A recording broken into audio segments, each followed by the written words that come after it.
ওকে, তো গাড়ির ভিতরে মনে হয় দুইজন আছে। স্পাইডারম্যান দুইজন রয়েছে গাড়ির ভিতরে, আর বাকিরা ওই জায়গায় আছে। টুংটুং সাউর এখনো দাঁড়ায় আছে এখানে। ইস, কতজন লোক মারা গেল এখানে। এটা কিন্তু আসলে ঠিক হয় নাই, এরা তো আমার সাথেই। যাই হোক, এরা মারা যায় নাই সম্ভবত, এরা অজ্ঞান হয়েছে, কিন্তু মনে হয় তো মারা গিয়েছে। যাই হোক, এদেরকে আমি সুস্থ করে তুলবো যেভাবেই হোক। আমি একটু গাড়ি দেখো, গাড়ির চাকাগুলো কেমন একটা দাগ পড়ে গেছে এদিকে। এই তোমরা, মানে আমি বুঝলাম না, আমি গাড়ি এখানে স্টান্ট করতেছি, তোমরা কেন গাড়ির সামনে এসে দাঁড়াও? হ্যাঁ, এটা কি আমার দোষ বলো? এটা আমার দোষ? আমার কোনো দোষ নাই, ঠিক আছে? ওইদিকে দেখো, হাঁকও পড়ে আছে। এটা কোনো কথা ভাই? এই যে দেখো, হাঁক মরে পড়ে আছে। এটা মারা গেছে বুঝলাম, এত বড় একটা শরীর দেহ, সে যদি এরকম হিংসা করে, এরকম নাটক করে, তাহলে কেমনে হইলো?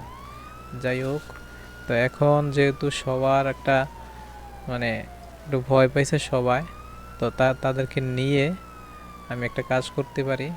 বাসায় চলে যাবো, ঠিক আছে? আমরা বাসায় চলে যাই, পরে বাসা থেকে আইসা, মানে তাদেরকে আমি নিয়ে যাব পরে, তাদেরকে ডাক্তারের কাছে নিয়ে যাব, তাদেরকে দেখবো সুস্থ করা যায় কি না, ঠিক আছে? তো এখন আজকের ভিডিওটা এই পর্যন্তই। ভালো থেকো সবাই, বাই বাই, টাটা।